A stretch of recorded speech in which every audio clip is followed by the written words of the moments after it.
বন্ধুরা, আজকে তো পৌষ সংক্রান্তি, পিঠে পুলি বানাবার দিন। তাই ভাপা পিঠা বানাবো। নারকেল ভেঙে রেখেছি, আতপ চাল দিয়ে পাটিসাপটা বানাবো, ভিজিয়ে রেখেছি, এখন মিক্সিতে বেটে নেব। আর এই ভাতের চাল ভিজিয়ে রেখেছি, এটাতে চিতই পিঠা বানাবো, এটাকেও মিক্সিতে বেটে নেব। আর ভাপা পিঠার জন্য এই সেদ্ধ চালে গুঁড়া আছে, আর কিছু এখান থেকে বাটার থেকেও কিছু দেবো।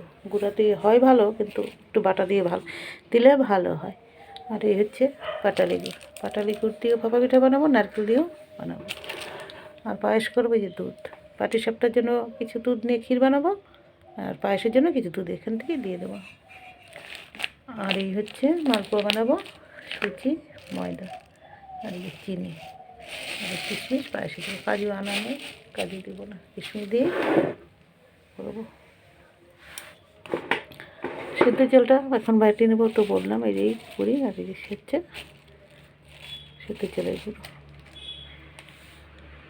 বন্ধুরা, পিঠে পুলির দিন তো ঠিকই আছে, তোমরা এসো আমার সাথে বানাও, বানায় সবাই খাবা। ভিডিওটা তাহলে এখানেই রাখছি।